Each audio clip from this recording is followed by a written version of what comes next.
I'd like to welcome everybody to our second post-COVID, well, not post-COVID, our COVID series of events. This is our first screening and a second screening and panel discussion. And as I think there are quite a few people online that are new to the organization, I'll just say a few words about Giving Women. Giving Women is a Swiss-based association, a network of women from all walks of life who have one shared interest, which is to really give back, and really particularly to give back to women and girls, ensuring that all women, all girls have choices, have safety, have education. And we do this by working with grassroots projects and helping them to really capacity build, to really become robust projects which really will have the best impact. In addition to this, one of the things that we feel are that is really important is that these issues needs to go to a wider audience, that we need to be able to discuss these issues amongst not only ourselves, because so often we found ourselves at these events when we're talking to each other, and we don't need to talk to each other anymore. We really need to bring these issues out. And so we have found that, in a way, thanks to COVID, that this is a way that we can really reach out to a much, much broader audience, an audience which is international. And more importantly, we can bring the experts from all over the world to appear on a screen like the Brady Bunch to really give us what is happening on the ground. This would have been impossible to organize. And we did this in about, Kelsi, how many? 2 weeks, 3 weeks? We managed to pull this together, the experts in the field on every level. And the reason we decided, one of the issues that has really come out of COVID is that there are so many really social implications, not so much because of the illness, but because of the poverty, the end of livelihoods, the inability to buy basic food. And this has created some really serious situations in terms of domestic violence and gender-based violence. So this is an issue that is with us always, but I think it's one that we need to look at today, and we are delighted to have the most amazing panel. I will not introduce the panel. I just want to thank them from the bottom of my heart for making yourselves available to us.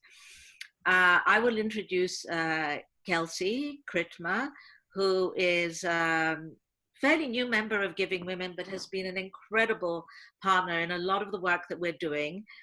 Kelsi is the executive director of Philanthropy Advisors, but as you will see from the invitation, she has had a really, really rich career on the ground, has worked in the area of gender-based violence. And when we said we wanted to work on this issue, Kelsi immediately said, I would love to moderate this event for you. And we felt really honored and delighted that she did this. So without any more ado, the only thing I do want to say that this is a time that a lot of the NGOs are really struggling for funding. This is a time where we risk losing some of the most important work that is being done because funding is not available. So although this is not a fundraising event, if any of you are touched by any of our 3 organizations that we are presenting, or the speakers that are presenting here, we will be putting up their website. And please, if you really are touched, do support. Anything helps. And I feel very comfortable recommending any of these 3 organizations. So Kelsi, I pass it on to you now. Thank you so much, Adelanti. And again, thank you for that wonderful introduction. I will definitely be introducing the panelists, but first I just wanted to say, as Adelanti mentioned, I'm a fairly new member to Giving Women, but the last 10 months or so that I've been part of this group has just been the most phenomenal experience. And so excited tonight to introduce an absolute powerhouse panel of women from around the globe. But maybe just as Anani mentioned, I've worked in GBV, I worked in global health, the policy and health system strengthening for the last 15 years. And so GBV is really an issue that's really close to my heart. I worked across East and the Horn of Africa with organizations that were grappling with these issues every single day, from at the grassroots level, doing prevention, stigma reduction, mitigation, all the way to the policy level. And it's these grassroots organizations that are working every day on the ground to really mitigate GBV and to really address these issues. And what we're going to talk about today ultimately is that we know pandemics often exacerbate existing inequalities for women and girls, and this COVID-19 pandemic has been absolutely no exception. We have already seen reports from UN Women from various countries, ranging from the UK to France to Cyprus, that there's been an increase in calls to domestic violence hotlines. There's been reported increases, both anecdotally and already shown by data. So these are just some of the topics we're going to cover today. So without further ado, before we get into a quick introduction on the video, I just want to briefly introduce our four panelists in a few words. We could speak for hours about each of these incredible women and all of their accomplishments, but we're just going to quickly mention who they are, the organizations they're from. You can see their full bios in the email we sent out, and then we're going to jump right into the screening and then a very engaging discussion. So first off, I'm very pleased to introduce Gabrielle Tay. So Gabrielle founded Action for Women back in 2015. She's been working in emergency settings across the Balkans, Italy, Greece, across the globe. And ultimately, she opened in Athens the Athena Center for Women in 2016, which was the first all-women space outside of any official camp structures in Greece. So today, she's going to talk to us about her work with the Pomegranate Project in particular. Welcome, Gabrielle. Hello. Next up, we have Ghida. Ghida, many of you, I'm sure you know, she's an assistant professor over in Beirut, in Lebanon. She's won many awards, too many to mention, but she's also just a global expert in GBV and child protection. Most notably, in 2011, she founded ABAD, which I'm sure many of us have heard of. It's the Resource Center for Gender Equality, and most notably, it won the Womanity Award, which is a very prestigious award. Thank you for being here, Ghida. I hope you can hear us okay. Yeah. Thank you. Great. And then we have Sara Bergamaschi. So we actually have two guest speakers today from SAHR, which we're going to talk about in a little bit about this organization. But Sara Bergamaschi is leading SAHR's advocacy and resource mobilization efforts. She's supporting high-profile legal cases from around the globe. Sara has incredible experience working for everyone from UNHCR to OCHA to GIZ. She worked on the Turkish-Syrian border. She's worked in Iraq, New York. She's pretty much been everywhere. So welcome, Sara. Thanks for joining us today. And then last but not least, we have Esha Mayer. So Esha's a legal associate working with Sara and working with SAHR. And she's been working on the front lines of cases and GBV across Asia, the Pacific, and the MENA region. And she's really supporting their legal director on advancing justice and accountability for survivors. So we're really excited to hear a little bit more of that work that SAHR is doing. And I'd love to hand over the floor to Gabrielle, actually, to tell us a little bit more about her work with Action for Women and her work with the Pomegranate Project and how she was involved in the curation of this work. Gabrielle, over to you. Thank you, Kelsi. Action for Women is a grassroots organization, and we have been active in Greece since January 2016. Since our humble beginnings, we have supported over 18,000 women from 41 nationalities on the Aegean island of Chios and Athens, with facilities and services that support women uprooted by conflict, violence, and persecution, in order for them to feel safe, empowered, and hopeful for their futures. And we run a safe space for women in Chios then. That was where we met all the three women. And actually there were 12 women who stepped up to share their stories. And because there were so many, we picked three from, covering various topics surrounding gender-based violence, and this documentary was all women, directed by women, produced by women. So that's that, yeah. Thanks so much for that, Gabrielle. I mean, and just putting that forward a little bit further, I mean, the work that you do with Action for Women and with the Pomegranate Project and with this video is all about empowerment. I mean, empowerment is a key component of the Pomegranate approach. Why is this concept so important? You know, we talk about women's empowerment and gender equality programs, but why is this so important in the context of support for survivors of GBV? So I think looking at the definition of empowerment, it is, you know, like defined officially as the process of becoming stronger and more confident, especially controlling one's life and claiming one's rights.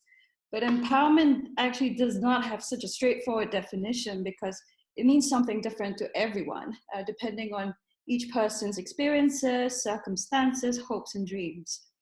However, when we look at the universal cause of gender-based violence, it is actually gender inequality, or unequal power relationships between men and women.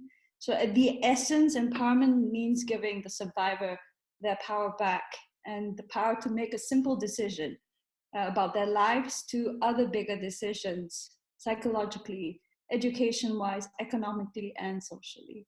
So empowerment is particularly important for survivors who have fled conflict, violence, and persecution to help them regain a sense of self, their agency, and to build resilience again. And so for the Pomegranate Project, besides a safe shelter and psychosocial support, financial independence and economic empowerment are key to their recovery process and to breaking that cycle of vulnerability, which is quite often absent from a gender-based violence response. And the lack of economic independence, you know, it can be a huge barrier to women in reporting and leaving abusive relationships. Access to economic opportunities really help women to break free of the cycle of dependence, which is why it is a huge part of the Pomegranate Project's model in supporting the survivors of gender-based violence. Thanks for that, Gabrielle. Let's move over to Ghida. Actually, it'll be interesting because you know you're working so much, Gabrielle, in the context of Greece, and you've worked in other places. And Ghida really has worked across the Middle East and North Africa region. Ghida, could you tell us a little bit about some of the contextual nuances of working with survivors of GBV, particularly in the Middle East region? You know, what are some of the challenges? What do you see on a daily basis with some of the challenges around your work for both prevention and response? Yeah, thank you so much, Kelsi, for this question. Actually, despite the fact that gender-based violence and violence against women is really a global problem, this is something that is affecting women and girls around the globe, but the Middle East and the MENA region specifically has some unique aspect when it comes to preventing and responding to the situation, the violent dynamic, namely when it comes to the social norms, the culture, because here women are like hampered by this culture of shame and the culture of the honor of the family, and also the fear of losing the kids because of the very much of rooted patriarchy in the legal system. In the MENA, we have something called the personal status code, which is the legal system governing the marriage, but from a religious and confessional perspective. So each confession or each religion has its own code. And this code has so many still aspects of discrimination against women in getting the custody age, the age of marriage, and multiple aspects. And also, if I want to describe the challenges that we face when it comes to supporting survivors, is the actual failure of the government system in providing the necessary care and the necessary services, and even abiding by the core principle of due diligence to be committed to assume the responsibility to our survivors. So here, it's more of like everything on the shoulder of civil society. Even the cost of care, the medical care, the psychological cost, the forensic medicine, the legal services, everything is taken by the feminists and the civil society. Nothing is provided or covered by the government, not even shelters, not even any kind of allowance that will help the woman to rebuild her life and the life project free from violence. So in addition to I would say the pandemic of violence that is affecting the life of women, on a daily basis. Adding on that is when you take the decision, if you're able to take the decision because of these multiple pressure coming from society, family, it's shame, it's taboo, it's stigma, and so on, then when you start this journey, you will be faced by a legal system not supportive, a very patriarchal structure of service provider, and then ending up looking at, okay, everything I need to take care of that by myself. So the financial, the economic dimension of it will make you like, you know, the journey like really very long, and accessing justice and feeling like you claimed your right is quite an achievement by itself. I heard the ladies in the documentary actually saying, I would love to go to Europe or elsewhere because maybe I will find justice, or I can really access my rights. And it's to a large extent, it's quite true, especially when it comes to what you can claim. And even if you have some text and some policies and strategies, its application by itself in the MENA, Lebanon specifically, you combine, I would call them always this trio of patriarchy, corruption, and confessionalism. So you have to face these three if you ever decide to take a stand against violence. Thanks, Ghida. I mean, it's really interesting to hear you mention so many aspects of the different things that need to be addressed when we're looking at GBV, and all the structural factors, everything from psychosocial to medical care to judicial systems. Maybe it would be good actually to tell everyone, because maybe not everyone's not familiar with Abad, some of the work that Abad does in some of these areas. Yeah, so in brief, what we try to provide, what we call the holistic care for survivors, which means like providing spaces as a one-stop shop model where the woman can go to one place and get the package that she will be needing to be able to really heal from violence. And that meaning what we offer, the complaint mechanism, the reporting mechanism, which is hotline. And then from there, we provide social case management and accompanied by professional caseworkers, and then legal consultation, court representation, forensic examination, or report that is needed to document an evidence that you have been subject to violence. From there, we also combine that by psychiatric evaluation if needed, psychotherapy, and life skills building, because the economic empowerment component is quite key. We have 17 centers across the country, and also we collaborate with sister organizations across the MENA region. And we also manage 3 emergency safe shelters that we call Al-Dar, which means home, which is finding a home far away from home. It's a place where any woman at risk or survivor can go with her kids unconditionally and get the same package of services, but also if they can hide, if they are in life-threatening situation.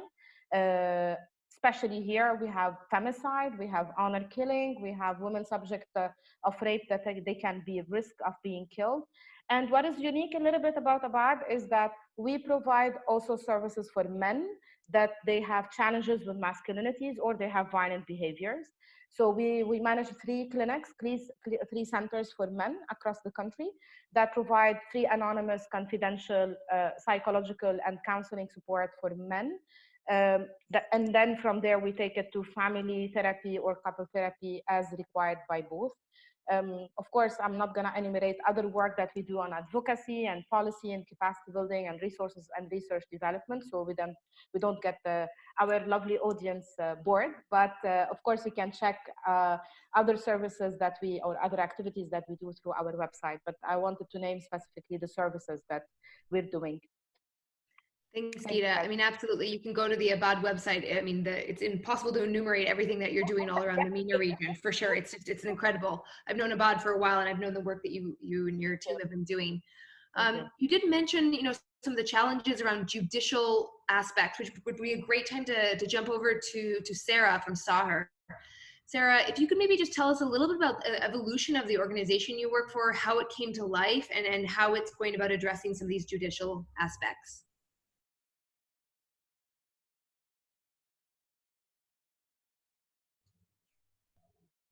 Sara, are you still there? She needs to unmute, actually.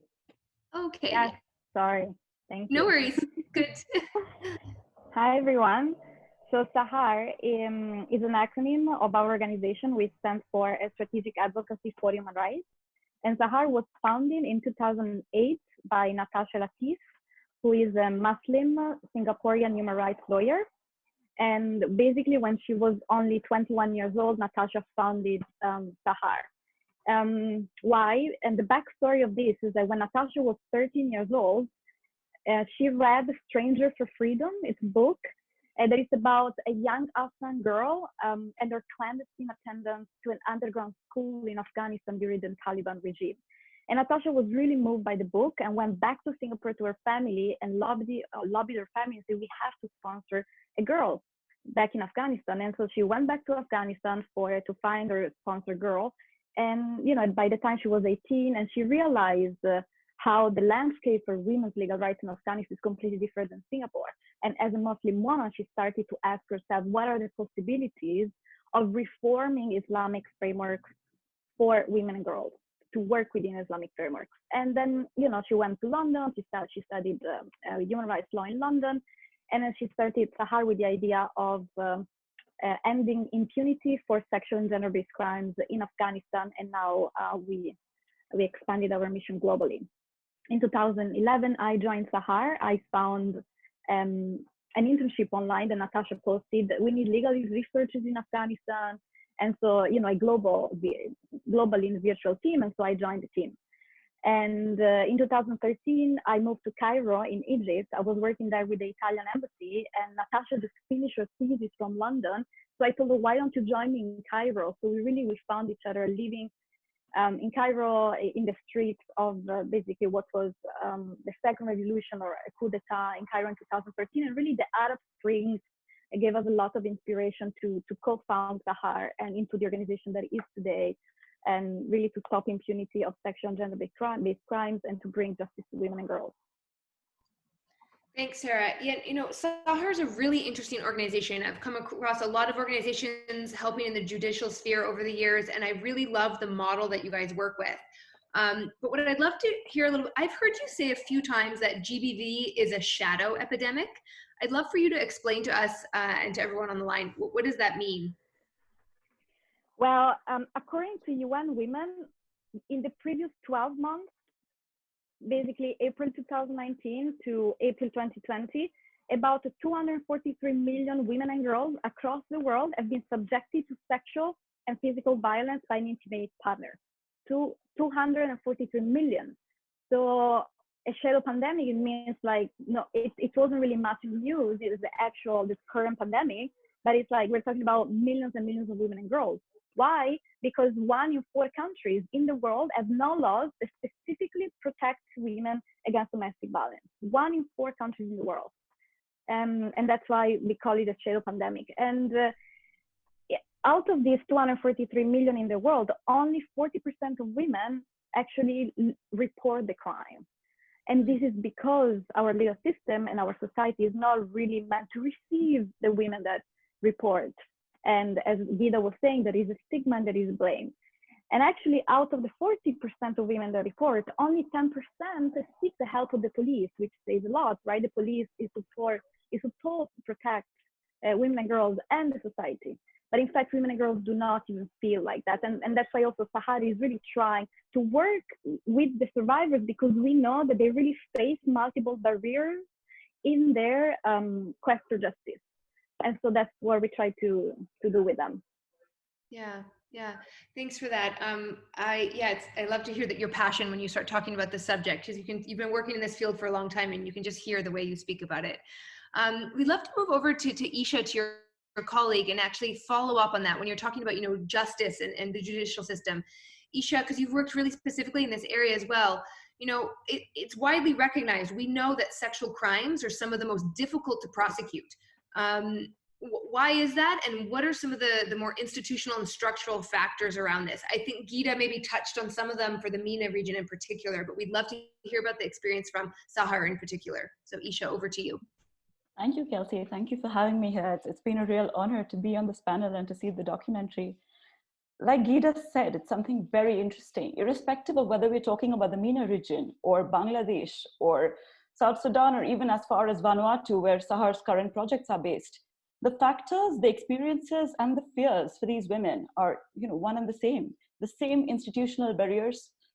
If we're talking about structure, it starts from the family, it moves on to society, it moves on to the law, to institutions, and so on and so forth. To give you a very maybe poised example, we've been working on this case in Vanuatu, where here's this woman who gets pregnant, but she cannot abort the fetus because abortion is illegal in Vanuatu. So her family is, of course, not being supportive. She's a single mother. She finds a doctor who says that, I'm going to support you through this. It's so unfair. You have body autonomy, yada, yada. And through the process of abortion, he proceeds to rape her.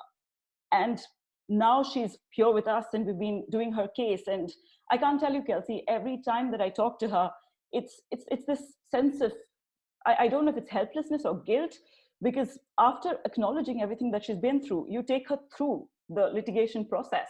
And as her partners, as people who believe in feminist lawyering, we've been through her, where we sit and do the cross-examinations, the practices, where you go back to the victim and say, so, recount the incidences, recount what happened, because, it's all about the tangibility of the evidence. We saw the same thing in the documentary. The woman says, it's so difficult for me to talk about it.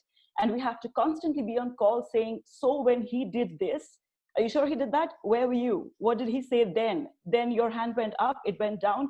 I mean, it's excruciatingly difficult. I mean, every time we do a witness prep, I keep the phone, we make sure it's spaced out and there's a break. But I can only imagine what she on the other side would be going through if I am feeling so sorry and so helpless about how the whole process is. But that's just how it is, the court process, from investigation to drafting to the trial. It's just patriarchal, impractical, and really based on playing the blame game as opposed to, being compassionate or empathetic about what's happening. Thanks for that, Esha. I'd love to turn the conversation a little bit more now towards COVID, towards some of the risks that we have, towards some of the trends we might be seeing. And I'll direct this question towards Ghida and Gabrielle, because you're both running shelters in different regions of the world. Maybe we'll start with Gabrielle. I mean, what evidence do you already have, or how do you anticipate the COVID-19 pandemic impacting the prevalence of GBV or the situation of at-risk women and girls in Greece? Just unmuted myself.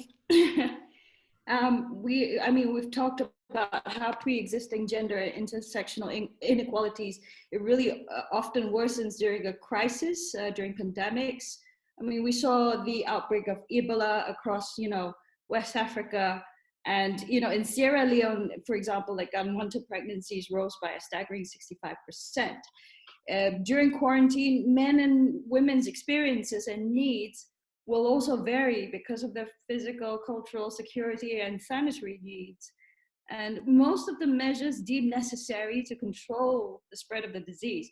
Here, at least in Greece, for example, restriction of movement, reduction in community interaction, closure of businesses and services, etc., are not only increasing gender-based violence, related risk and violence against women and girls, but it also limits the survivors' ability to distance themselves from their abusers, as well as, reducing the ability to access external support.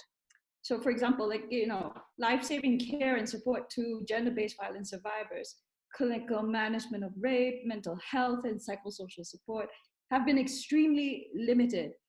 We did a mapping when the lockdown came into force, and the services that were provided were extremely skeletal, and especially when the health service providers are overburdened with handling, COVID-19 cases. And so, in addition, it's clear also from previous epidemics that during health crises, women also take on additional physical, psychological, and time burdens as caregivers. And this economic instability that has caused by, the shutdown of businesses and suspension of jobs, for many could further create an increased risk for girls with regards to early and child marriage. And for those specifically living in the camps in Greece have limited to no health services and lack of access to sanitation facilities and water supplies, contributing to the likelihood of, the transmission.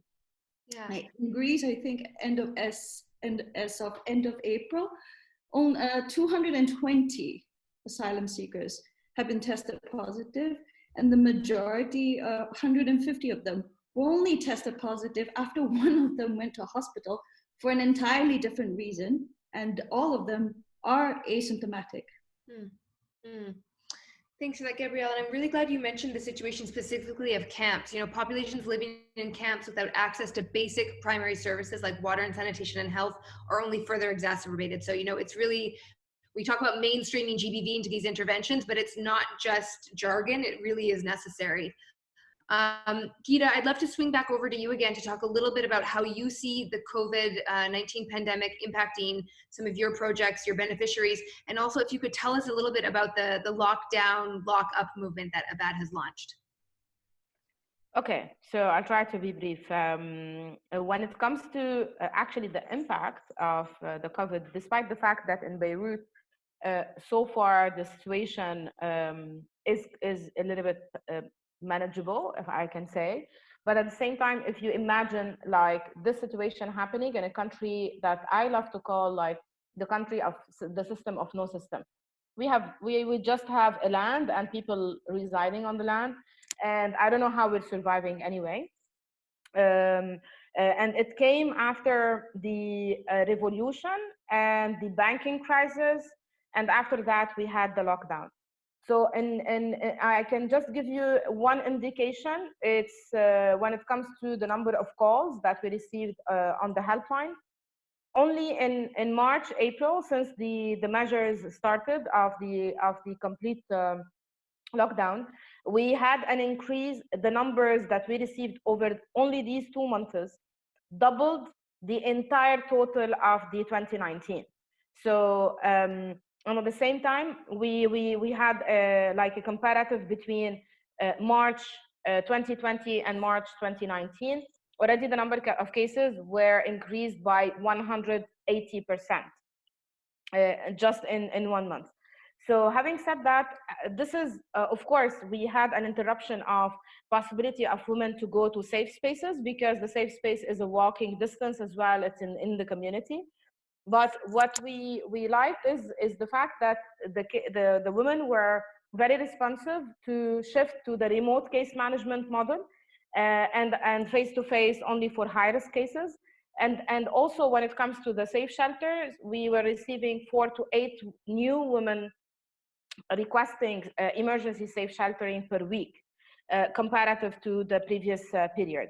So that's why when we had these indicative that we're on the rise when it comes to the domestic violence, we decided to make the initiative of the campaign of lockdown, not lock up, because it was like a kind of immediately shifting to prevention and mitigation measure and promoting the helpline, because we wanted to reach out to women and let them know in their neighborhood that yes, it's a lockdown, but at the same time that services are not interrupted for you. So the services are continuous, and also use the people where they are as a messenger of like a kind of solidarity with the women in their neighborhood, and themselves as also a way to promote the helpline number.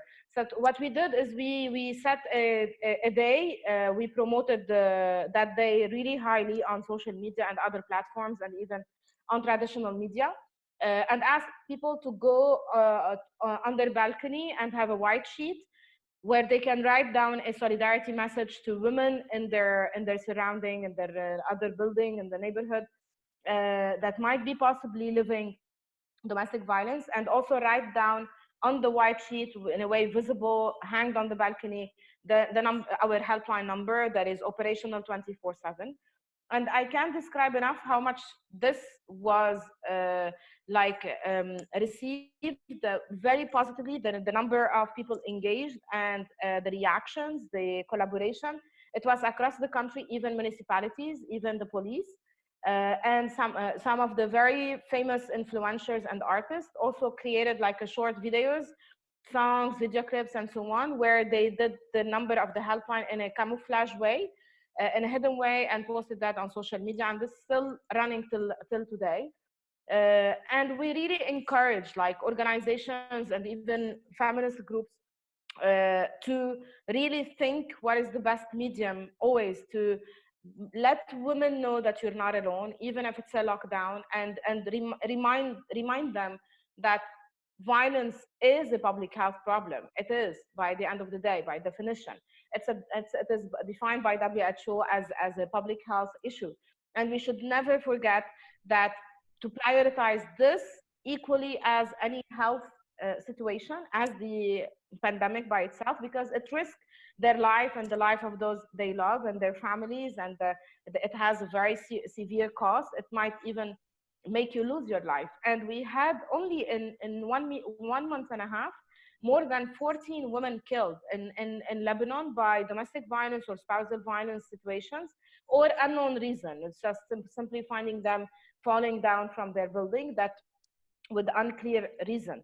So it can reach to an extent that you're risking your life, and you shouldn't say that this is not a priority now. It is a priority as part of everything you're doing. And we're trying to promote that as much as possible and let women know that this is a situation, and don't underestimate and say it's I will deal with it afterward. But because like very briefly, because you mentioned the issue of shelter, like the camps, here we have this another problem, which is the refugee camps. We have a large population of people from Syria and people from Palestine and Iraq as well, and other countries. And when it comes to lockdown, it's really different, because we're asking people to stay home, while for them, all these measures, they cannot apply them. And at the same time, when it comes to violence, it's doubling the risk, because women consider that it might affect their resettlement file. They can't access any service. And at the same time, they can't do any of the measures that we're teaching women about in avoidance and de-escalation and self-protection while they're in a camp by the end of the day. So special thinking and consideration and programming should be done on that front. Yeah, absolutely. Thanks, Ghida. And I love that you've already started to touch a little bit on solutions. You know, we've talked a lot about the challenges out there. And of course, we at Giving Women are always looking for solutions. We want to be proactive. We want to give our members and our partners opportunities to really give back and contribute. And so I'd love to first, actually, let's go to a couple audience questions, because the questions are already coming in, and we could keep asking you panelists questions for the next 3 hours. So let's start with actually Manal El Tayar. We just unmuted you. Did you want to ask your question to the panel? Thank you. Hi, everyone. It's been really interesting. I must confess, this is my first time attending an Abad. I'm Lebanese, so it's the first time I attend an event, and it's because it's through video. Thank you for doing this. I'm in fact in the US right now, wrapping up my graduate degree on the intersection of development and peace building. And I might be doing more work on conflict assessment. And I'm noticing, and as I heard you speak and through the movie, the documentary, that there is often a lack of understanding of the reasons why some women flee versus why men flee. And so it kind of just opened my eyes to realize there might be some things as conflict assessors so that I might not be aware of. So what advice would you give me or people in my position as we do conflict assessments? What things can we put in place to make women comfortable to speak their mind, but also to be aware of their specific needs? Thank you. Thank you, Manal. I believe that question was addressed to Ghida from Abad. If possible, I'm sure others may have insights, but specifically for Ghida, thank you. So if I got your question properly, so it's more of like how to make the women more comfortable in coming forward or to narrate their stories. Yes, so I think it's more coming forward, because in general we work in community settings to assess the needs. Yeah. I would just say, like, the most important is two aspects that actually always make the woman comfortable to speak up, is making sure that you're respecting her choices. So what we call the survivor-centered approach or the people-centered approach, which is like in sense of if they feel like if I speak, I'm not gonna be forced into a certain direction, or I'm gonna be like, you know, they will it means that I'm gonna get a divorce immediately, or he would know. So these concerns, always what we try to do is to say that yes, specialized care is available. You can consult in an anonymous and confidential way, so you're not even obliged to give your name. At the same time, it's just about thinking out loud with a specialist about your options. So always like reinforce these thoughts, because these are the concerns and worries of any woman living in not only violent dynamic, but even in a spousal, like, you know, conflict or any kind of intimate related topic. So reassuring confidentiality is a must. Reassuring the respect of choices is a must. And at the same time, thirdly, is to restore the hope and sense of speaking about various options that can be customized toward their unique situation. So this is what we do. And of course, on top of that is the de-victimization, or like taking off the victim or the blame and the guilt around it. So reassuring, we always say, like, in a very simple way, in closing and ending any kind of material that we produce, it's not your fault. You need to know that violence is not justifiable. Specialized care is available, and you can consult out loudly in an anonymous and confidential way with a specialist about your options in your unique situation. In these, like, just few lines, in less than a minute, it tap on the various concerns that any woman can have, and then they will feel like, yes, I can, at least I will ask, I will not lose anything, and I will just consult. And this is how they're calling at least the helpline. Talk to a specialist, don't say your name, learn your options, and it's an opportunity for us as well to give tips on safety planning, and at least assess with her the risks, so she would know that she can contact us at any time she feels ready. Okay, so something unique about gender-based violence is respecting really the rhythm of the survivors. Like, some women, based on their resources, they will be ready like, you know, to really go forward in the second session or third session. Some women will stay for 1 year or 2 years to take a decision. We shouldn't generalize, and we should, of course, not even blame them, and respecting that, while of course always ensuring safety and security. If there's a risk, then moving a risk life threatening, this is where we try to really intervene in a way to save a life. But other than that, and gender-based violence is always about respecting the choices of survivor. They know better about their husband, they know better about the unique aspect of what they're living. Thank you. Thank you so much, Ghida. Thank you, Manal. Resources for survivors of FGM. Yeah, I mean, in this case, the question would be a little context specific. I would need to know where the survivor is located, is in which country. Sadly, the jurisprudence on this is rather skewed, while the European Court of Human Rights, as well as Europe, has really proactive laws which says that this is a human right and it's a violation. If it has happened, you are to report it, and the court will take you under its protection and ensure that, you know, you're rehabilitated and relocated. And it also does take proactive measures to, you know, speed up or expedite your asylum claims and so on and so forth. But as the situation is right now for a lot of African nations, as well as certain parts of India or Afghanistan and Pakistan, the local government isn't that proactive when it comes to something like this. So I would suggest reaching out to a regional organization or a body. If you're located in Europe, then it's great. All you need to do is just reach out to your country-specific or region-specific person. If not, it's definitely, it is a long shot. I'm not going to paint it otherwise, but it's definitely worth being in touch with the regional body and see if there's somebody to take it forward with them. Thank you so much, Esha. Next up, we have a really fantastic question, and I'm sure a lot of people are wondering this actually. So Uma, your microphone should be unmuted. You can go ahead. Hi, thank you to all of the panelists for this fantastic discussion. My question is to SAHR. I know that the cases that you all work on, the SAHR team, are so incredibly time intensive. What does the arc of justice look like in terms of the length of time that it takes for a survivor to actually see justice in the cases that you are working on?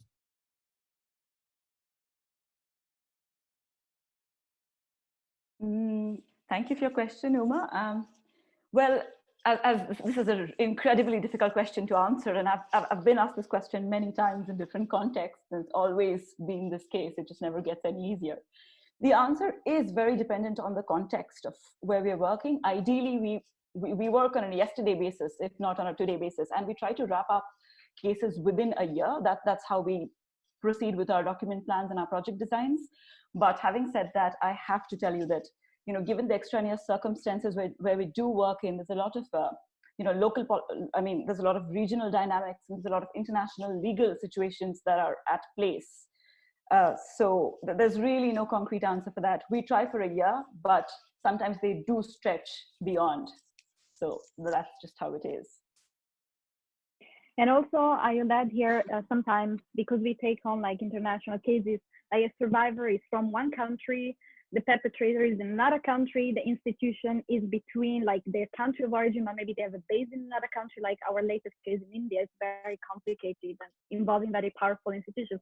And so really it takes up, and it's a very good question, because like usually donors are like, how many cases per year do you have? Instead, for SAHR, we maybe take 3 or 4 big precedent-setting cases per year and try to accompany really the survivors through their own quest of justice, for justice, and then try to solve like at this like macro level, but also micro level with the survivors and with the institutions. But yeah, so it's really about just trying and set a higher standard for ending impunity for perpetrators, rather than like accumulating numbers of cases that have been solved.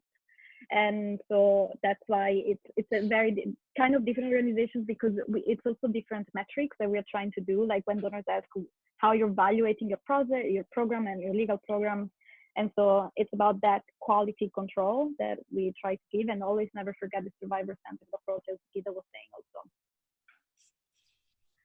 Thank you so much, Sara. Thank you so much, Esha. We're gonna first go up to Samiha for her question, and then next up we'll take one from Adelanti.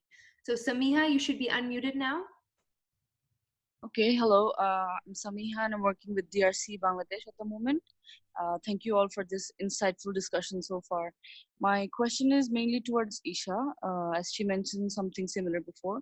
So we know due to COVID, services shrank widely in refugee camps, and consequently some service providers try to quench sexual benefits and favors from the women and girls in exchange of services, which leave them more vulnerable. So which not only expose the women and girls to further violence, it also becomes difficult for them to trust the services from then on. So although there are PACA mechanisms in place, I was wondering if there are any other suggestions to address this issue more effectively. Thank you very much.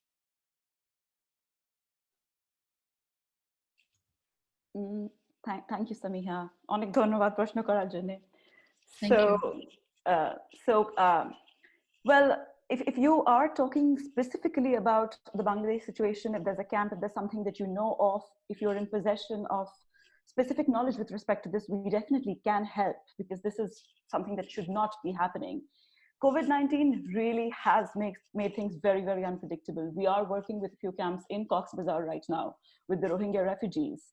And there's really no, I mean, the rules, everything seems to have gone in completely for a toss, with all mechanisms, all accountability, all evidence collection, everything facing a complete pause. Like you correctly pointed out, there are mechanisms in place to be addressing an issue like this.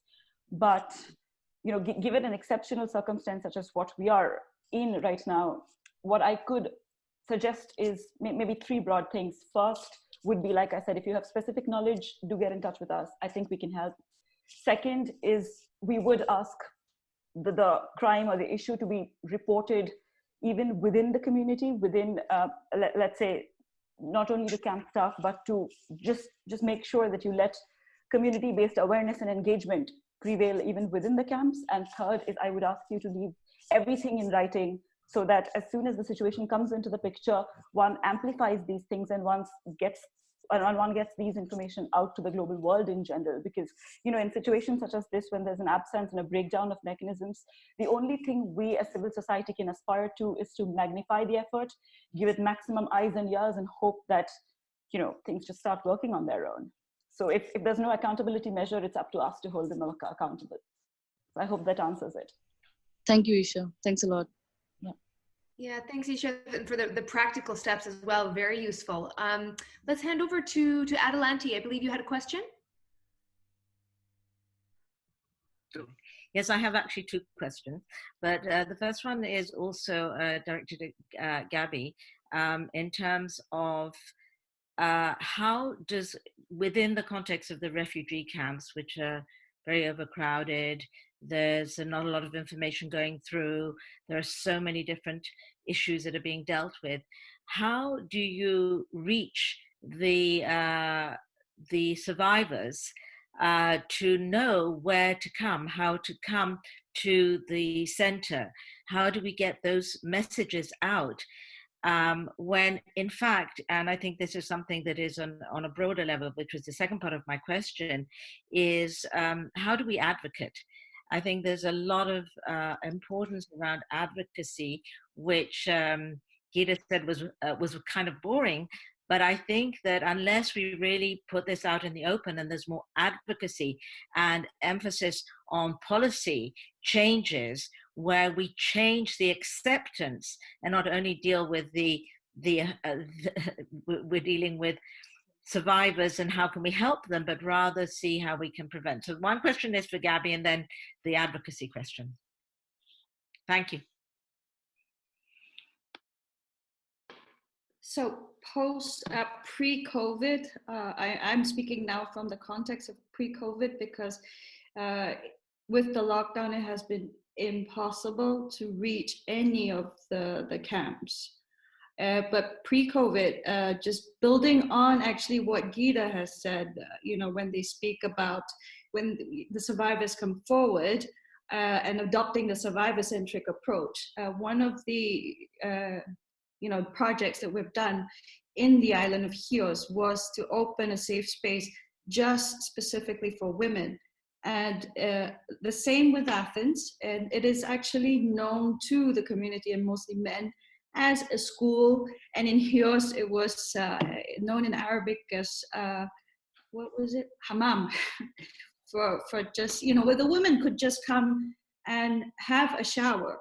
But when the women come, they, you know, they slowly built the services themselves. They said, we need legal, we need psych, we need medical.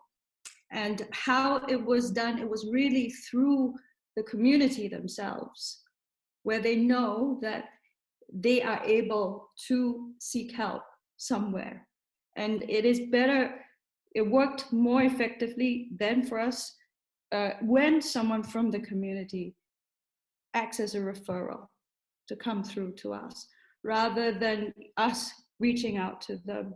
Because as it is already, gender-based violence is so stigmatized that it is so hard for anybody that they don't trust to, you know, to open up the conversation.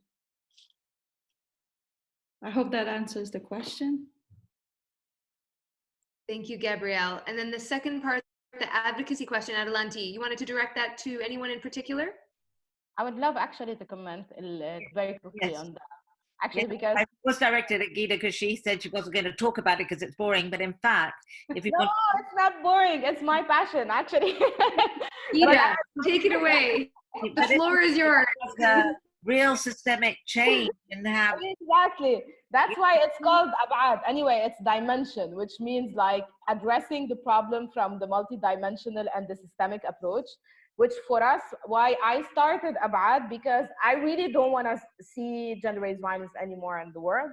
And I said at the age of my, I don't know, granddaughter, maybe, I just want to have one day where we stop saying like the goal and the objective of all our project is to reduce gender-based violence. I want to reach a point where we have ideally no violence.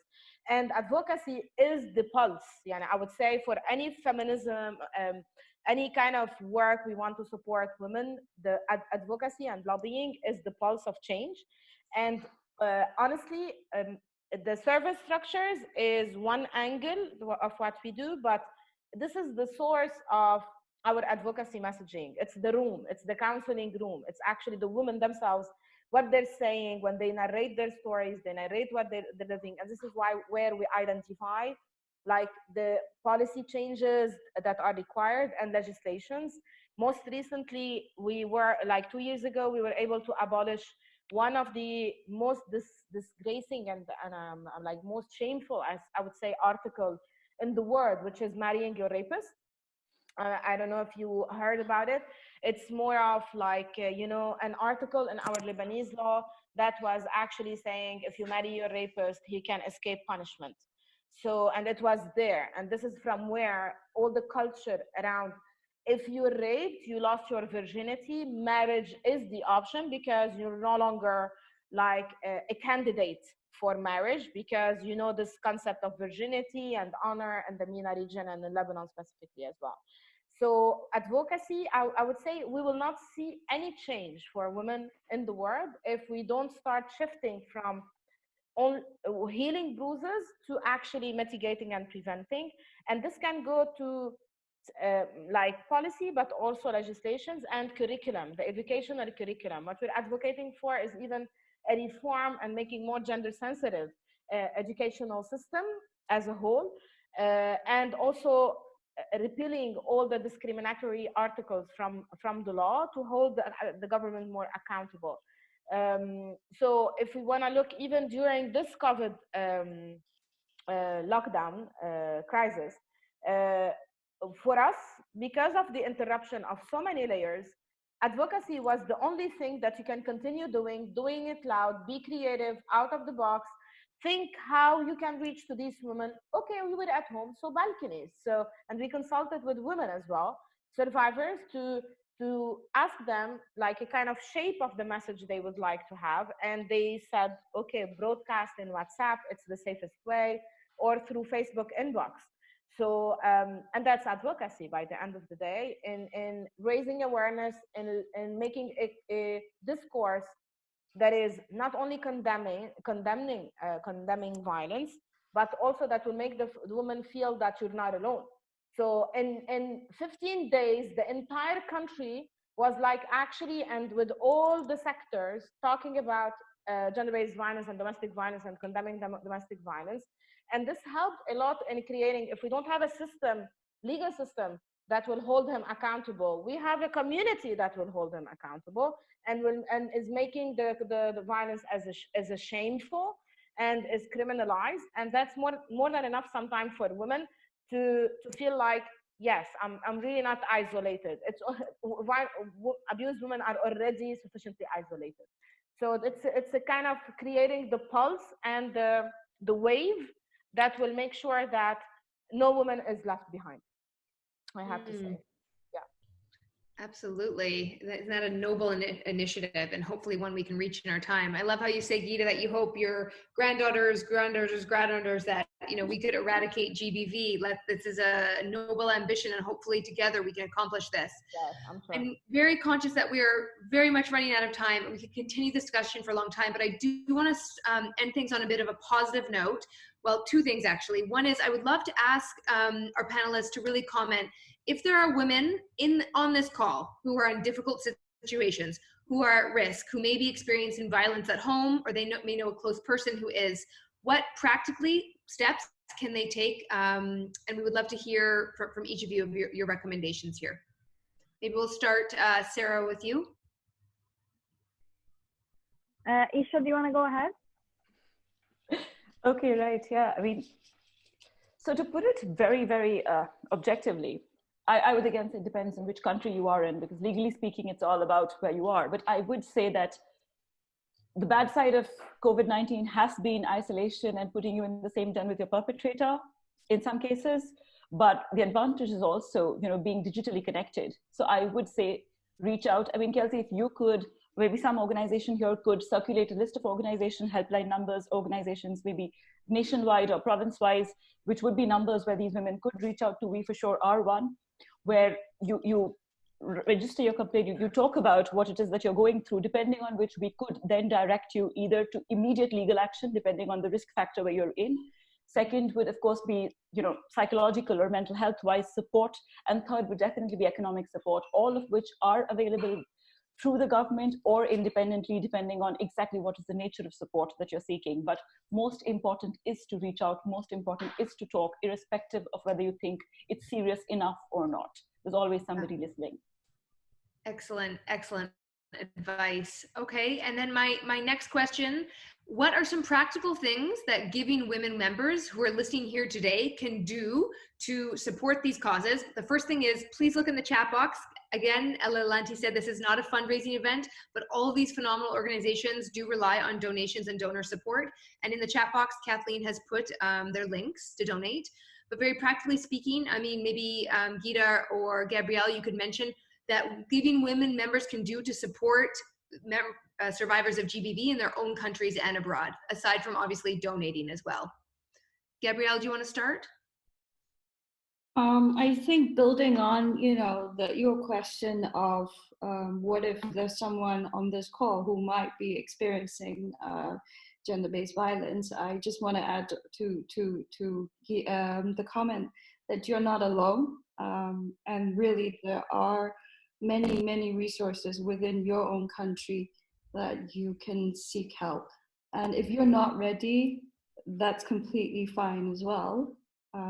Find a friend who you trust to speak about this. And for the rest of us, for those who don't, who are not experiencing this, it is also good to practice the survivor-centric approach in your daily life, because domestic violence is more about control and power, and and many times we will be shocked sometimes to learn that a person they know could commit violence, especially if you know the couple, and this has prevented a lot of people at the receiving end of the violence. They feel lonely and that no one will believe them. So if someone does trust you and come to you, it's as easy as affirming with assurances to say, I believe you, this is not your fault, you did not deserve any of this. Because it takes tremendous courage for anyone to make a disclosure. And finally, having someone who knows the truth about their struggles can bring a sense of hope, relief, and empowerment to hopefully take the next steps. Thank you so much, Gabrielle. Maybe Ghida or any other panelists, anything to add to that? Actually, I was about to say what Gabriella mentioned, because for me it's this human side of it.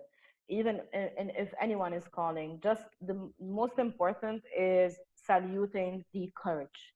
That's the most important.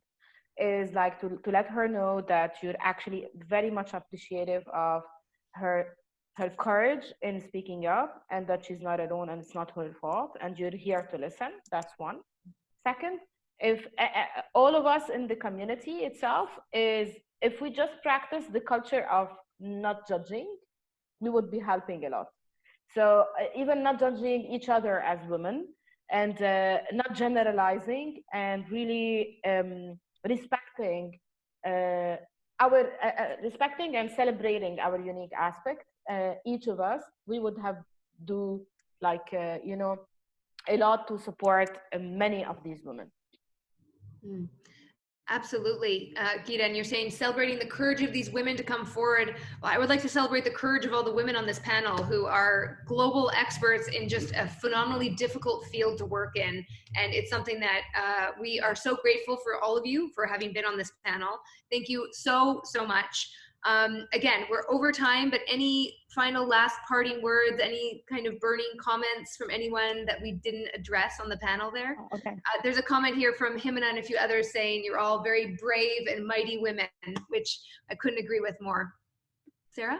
I just wanted to bring it up to you guys, giving women, because like organizing something like this is so important to build power, especially in this moment when you're struggling with funding, but also like with seeing hope for the cases, for whatever works. So thank you so much. Thank you, Ghida, for mentioning to be non-competitive. among women, to build this power among each other. And thank you, Atalanti, Kelsi, Kathleen, and everyone in the Giving Women team. This is real allyship, this is solidarity, and this is a good example for the world. Thank you, Sara. Any other panelists, any final parting words? Thank you for the space and for bringing us all together. I always feel like connecting with feminists and activists is by itself breaking the isolation we're all living in currently. So thank you. Absolutely. I'd just like to thank everybody. This has been really, really powerful, but also very, very human. And that the human element is so important in everything that we do. And you have all exemplified that humanity in a very profound way. So I would like to thank all of you for giving us your time. Kelsi, you're brilliant. Thank you. Kathleen, you did, as always, a great job of the technical, because we would never be doing this if it wasn't for you. And thank you, all of you. It's been really, really powerful, and very much something that we're going to be continued to be doing, bringing these issues up to the front, opening it up to a broader and broader audience all over the world. So thank you for helping the momentum to continue. Thank you very much. Yeah, and I just want to share that the panel discussion has been recorded, and we will be posting that on our Giving Women Facebook page and on our Vimeo page. And and we'll probably do a little follow-up email with some of these links that we've talked about, and more about the organizations. But keep an eye out on our social media pages for the full recording of the panel discussion. And thank you to all our participants for being here, because without you, there would be no purpose. So thank you all for late in the evening tuning in wherever you are, and we hope to see you again. Good night. Good night, everybody. Bye. Stay healthy. Stay safe. Bye. Thank you.